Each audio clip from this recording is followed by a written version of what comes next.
to go over this program today. This program is super exciting to me just because it's free to anyone that wants to participate in it. What Education to Employment, or what we like to call it, is called pre-ETS. It's pre-education, but transitions basically means it's anything that helps a student figure out what they want to do after high school. So it can help with job exploration, or if you want to go to college, or maybe a lot of us don't know what we want to do. So our program, Landon, do you have a question? Yeah, are our parents supposed to be here with us?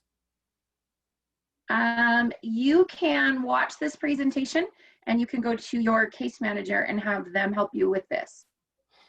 Do you want us to have our parents? Landon, they can be, but they're not required to. Oh, okay, thanks. That's a great question, Landon, though. Thank you. So what this program is designed to do is it's for students that are from 14 to 21. So it's ninth graders all the way up until 2 years post-secondary high school. And what the program is specifically designed to help individuals with an IEP, a 504, or even a suspected disability. And what that means is it's a student, if we have a teacher that feels that there is an individual that can benefit from the services that we provide, they can recommend, with the help of the parents, that they can participate in this program. Our typical program has 5 core services. We do self-advocacy, which is kind of in everything we do. Self-advocacy is a very broad umbrella. It's things like teaching your individual to speak up for themselves. What tools do they need to become independent? How do they start leading their own IEPs or self-driven meetings? Things like that. So we go over self-advocacy. We talk about job exploration. So it used to be that we would wait in high school until our kids were seniors and then go, okay, what do you want to be when you grow up? Now that's not the case anymore. We start with ninth graders and we say, okay, let's start talking about it. Let's start thinking about it. What areas do you like? What kind of things interest you? And we have a couple of different assessments that we do with individuals, and we can do them at any age, but we like to start early so that they can start thinking about it. And it helps with when you're choosing your classes, kind of which direction you want to go. So you're not taking classes that maybe, if they're not a required credit, maybe some extra things that you can bring on to help your student. We also do workplace readiness and independent living. This one is really more geared for those kids that are 15 and 16 and are wanting to get jobs and wanting to kind of get out there in the workforce and see what it's about. We will help these individual kids kind of start looking, what am I qualified for? What's minimum wage? What does that look like? How do I apply? Doing interview skills, anything that it takes for them to kind of start moving into that field or that world of work, right? And we also go over things like, you know, how do you fill out a W-4 form? That's a very intimidating thing for a lot of students. What kind of identification do I need? How do I get a state ID if I'm not going to get a driver's license? And so when we work with an individual, we customize our program. And when I say we, LSI has a team of 9 career advocates that are throughout the state of Utah. We have advocates all the way from Cache County to the Four Corners of the world to over to Washington and Ivins down by St. George. So there's always a representative that is close by. We can administer these services either via online, via Zoom, Microsoft, whatever the classroom situation looks like, we can administer it that way. Or sometimes we can even meet in person if the student is willing to meet with us at a library or a coffee shop, or wants us to go with them to start getting applications and looking at things like that. We'll set up those types of arrangements. We've talked a lot about post-secondary. That's the 4th service that we offer. So we obviously, in any school setting, it is pushed that we want these kids to go to college, get an education so that they can start learning and moving forward. but sometimes that's not the best route for all of us. Not everyone is cut out to be a college student, and that's okay. It's finding out what is going to make that student successful. So we also help with trade schools, tech schools. We do Job Corps. We will take the kids on tours. We will help with financial advisement. We'll get them an appointment. We can help with FAFSAs, filling out for your federal funding. Helping parents apply is a big, big thing. It's a lot of paperwork when you're getting ready to put your kid through college. And so we're here to kind of help and guide and mentor as far as those things are concerned. The one other really, really cool part of my particular program, there are other programs out there that do pre-ETS or pre-education. But with my program, what we like to do is we like to put the kids into what's called a work-based learning opportunity. And what that means is like, let's say we have an individual like Landon that thinks that he wants to go into being a chef, right? We would actually put them out. He says no. What do you want to be, Landon? What do you want to do when you grow up? Do you know? Doctor, or be in the military. You want to be a doctor in the military. Okay. So Or for what I would... A doctor or in the military. Okay, well, I like that you have two plans. But what we would do is we would try and set you up with a doctor. There's lots of different types of doctors. So we would talk about which one kind of fits you. But we would try and set that up for you to go out and kind of interview a doctor. Is this what you want to do? Is this the right place for you? Or maybe we set you up with somebody that's in your preferred branch Am I of the military. only student in here? You're the only student? Well, can I pick on you then? Is that okay? Am I? I don't know. No, you're not. So we would try and put an individual out in an actual work base. What those generally look like are 6 to 8 hours where an individual gets to try it out. They get to see what a real life experience would be like. And at that point, hopefully we've worked with them long enough that they are comfortable to be one-on-one and have this experience and then kind of get feedback from whoever they're with and spend that time with. So we do all 5 of those services. Our typical program is about 6 to 8 weeks is how long we like to work with them. And then, like I said, our general plan is we will either find a way to work with them online, or we can find, if they'd like to do it face-to-face, we're happy to meet with them face-to-face and whatever that looks like in order to make everyone comfortable. And then at the end, what we really like to do is communicate with our advisors, our teachers, and things like that. All of the things that the individuals have worked on, we kind of make a pretty little package and hand it over to them, and it helps with their IEPs. So they'll do their career clusters and things like that that go into their paperwork. So that is our basic program in a nutshell. We have this grant all the way until next October. And so How long is this meeting? probably just long enough for people to ask some questions. Okay. Okay. So with that, we can do one of the services or we can do all 5 of the services. Every plan that we make for an individual is customized to that student.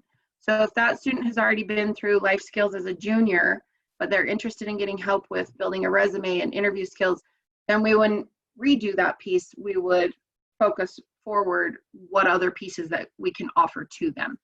So each piece is customized. We try and work very closely. We do a records release so that we can work with the parents and the teachers and all of the individuals' support staff, basically, to help them build the best plan possible.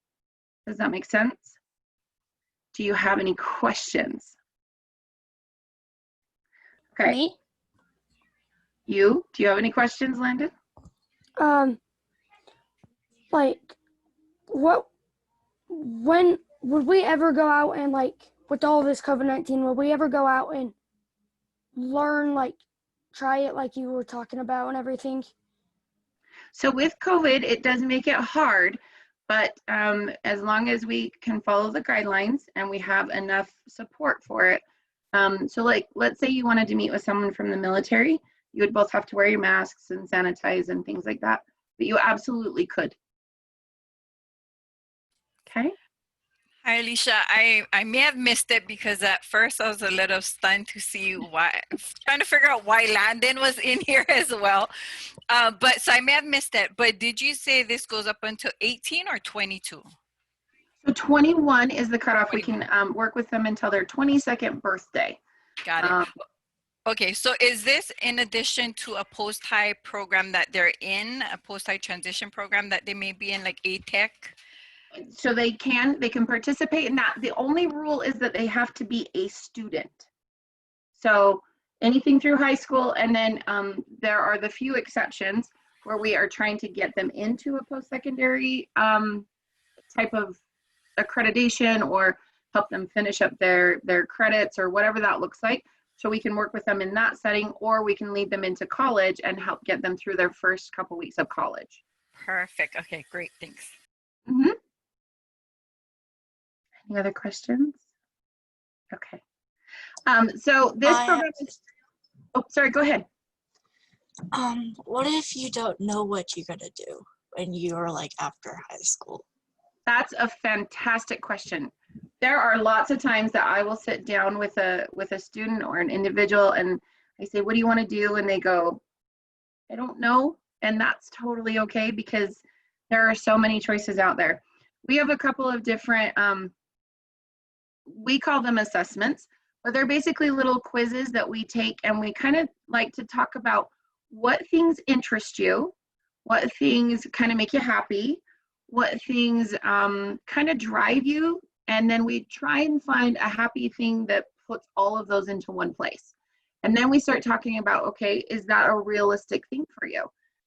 You know, I have a lot of students sometimes that'll say, well, I really like basketball. Well, is basketball a long-term job for you? Maybe not, but maybe being in the basketball world is, right?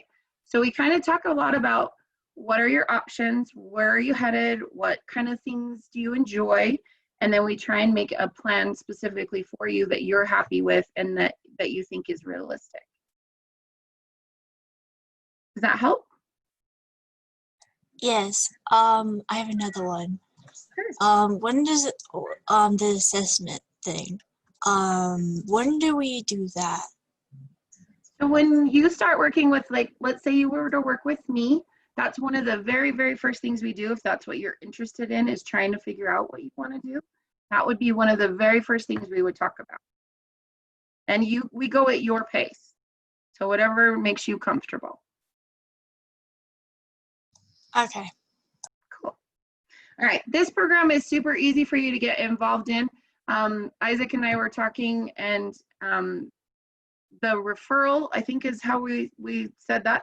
If you have a student that is interested, or you as a teacher are trying to help a student and you want to put this in, them into this program, what we would have you do is contact their caseworker, their case management, and have them, it's a 2-page application. One is an actual application, and then the other one is just a record of release that we get their guardian to sign. And I know that we've been able to do that in the past, online, in person, whatever that looks like to accomplish that. And then our turnaround is once we get that paperwork, it's usually within 2 to 3 days that we can meet with the student. So we can make it relatively quick. Any questions? Hi. Hi. Sorry, I'm just very anxious about. Okay. Sure. So I want to get like a job, or really a reason to get out of bed and out of the house. And I was thinking, and I was thinking, I want to get a job that's nearby, or some sort of volunteer thing. Like I've been thinking of working. I really like animals and stuff, and I like math and organizing, and Is it Sophia? Is that how you say it? yeah, it's Sophia. So here's what we would do, Sophia, is we would have to do some paperwork, right? Those 2 pages that I just talked about. Once we have that, you and I can sit down and see what type of, like you said, you like animals. And so we might kind of explore and talk about those. And then we might take all of the other things that you're really good at and kind of incorporate those. And then we would make a plan for you. Okay. Okay? Yes. Perfect. Seems like a thing. I just get very anxious whenever I have to talk to teachers and stuff. And I hear ya. I hear ya. Me too. Awesome. Okay. Isaac, is there anything that I missed as far as the referral on your side? Nope, sounds like you covered it. So, I mean, all of the teachers who are actually the case managers as well, all should be trained on how to do that. If not, they can reach out to me and I can work with them on a case-by-case basis. So. Okay. Does anybody have any other questions? Keep in mind, all of these services are very broad umbrellas, meaning that if there's something specific that you know that the student needs as far as transition is concerned, or as far as like moving forward or making them successful, at the end of the day, that's the goal for all of us, is to continue to rise each other up and help build their confidence and get you guys out into the workforce. So if there's something specific that you know that you want to work on, definitely we can bring that up and we can talk about it. I think one of my favorite philosophies is it takes a village to raise a child, and so when you work together and you have a support staff underneath you, it makes it super easy to kind of navigate what's next for you and what's coming.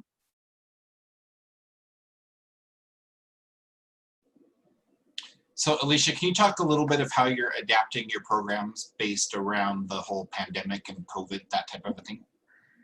Well, it definitely has its challenges. However, one of the biggest things that we've done recently is obviously our program is based on one-on-one mentoring, so face-to-face. If we can't do that though, one of the things that we've come up with is that we have PowerPoints that we can do online. We can do individual Zooms like this, and we can go through these PowerPoints. We can send them to the individuals so they have them, so that they can physically see them, touch them if that's what they need to do. And then there's a little quiz kind of at the end of each one of them, and we take that quiz to kind of get their feedback. Like, do you understand everything that we talked about? Is there anything that maybe as we were talking you didn't understand but didn't know how to ask it? So we spend about 45 to 55 minutes with each student every time we meet, and we try and meet once a week, whether that be online or in person. So with COVID, the hardest thing that we've had is the to not be able to do the work-based learning. However, there are no restrictions in the businesses at this point that would keep us from moving forward. In March, that was a challenge that we had to get around. Sometimes we'll go to more of a smaller business setting versus a large corporate setting based upon what the field of interest is. But we're always looking for active people that are in their community to kind of take them under their wing for the day and explain how they got there. And sometimes it's been really great to teach these individuals how to network. So you'll go and you'll spend your day with somebody, say like in the military for Landon, and he can start talking to people like, how do I get in touch with a recruiter? What kind of things do I have to do for my ASVAB? How many sit-ups do I have to be able to do? And so I think having that connection, whether it be online or in person, continues to help navigate which direction we're headed.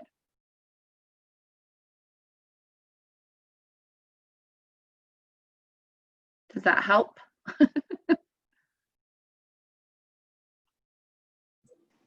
Yeah, definitely. I'm just trying to anticipate other questions that might be asked by people who weren't able to make it. And I'm always available. If you ever have any questions, please feel free to reach out as well. Yeah.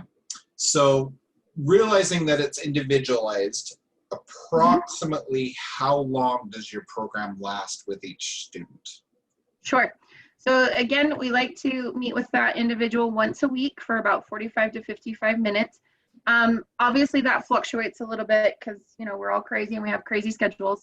However, what we like to do is get in about 6 to 8 weeks of solid foundation work before we would do a work-based learning. And then we would set that up for that individual. The work-based learning can be anywhere from 1 6 to 8 hour time frame or 2 4-hour time frames. So like a Tuesday, Thursday, Monday, Wednesday, something like that. But generally the whole inclusive program is about 10 full weeks. Okay.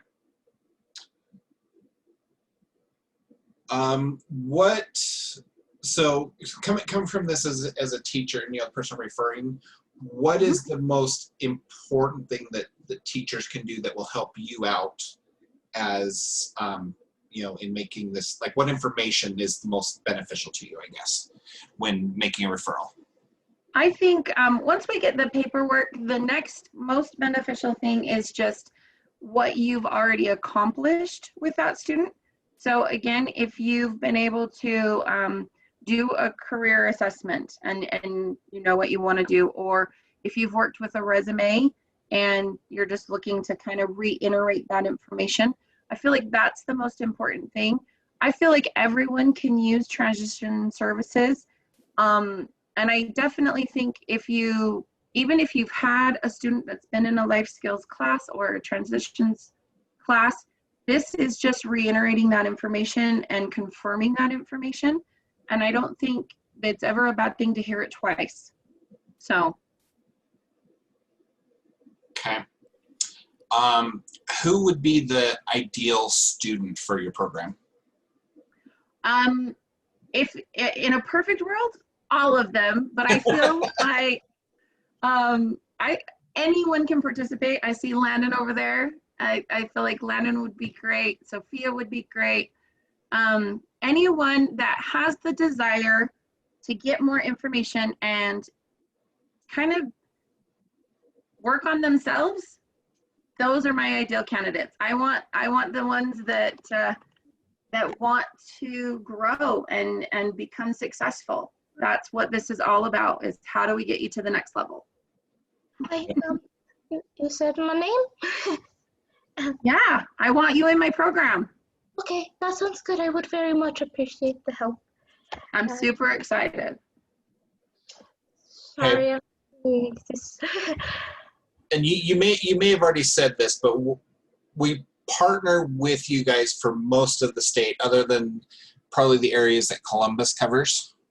Yes. Just because there's not an overlap there.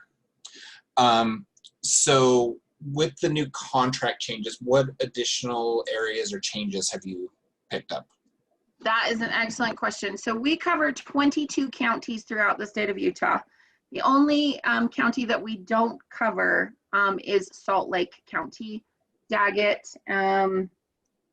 Summit, Rich, and Wasatch.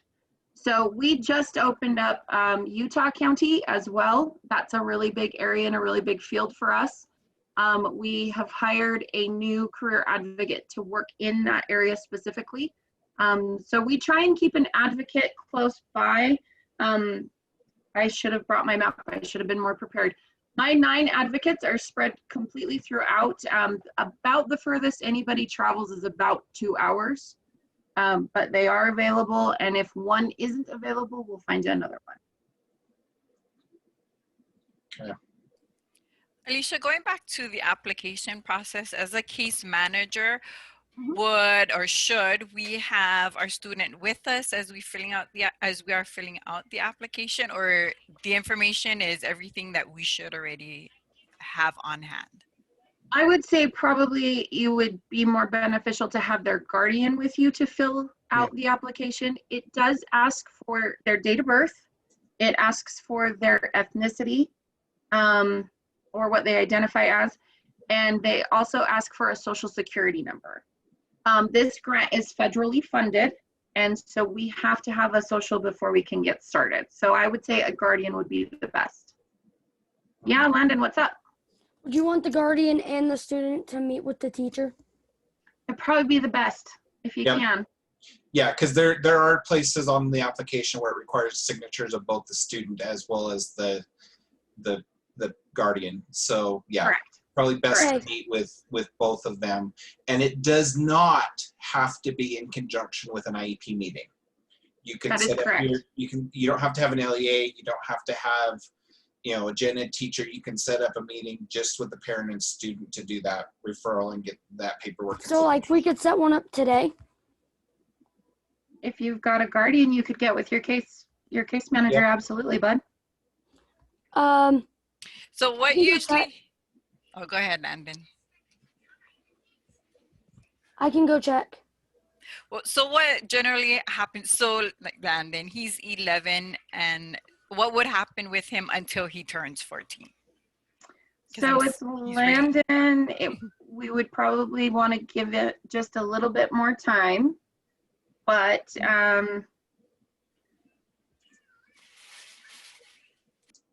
So we I can, think as a school, we can work on other transition skills and stuff, you know, prior to that point.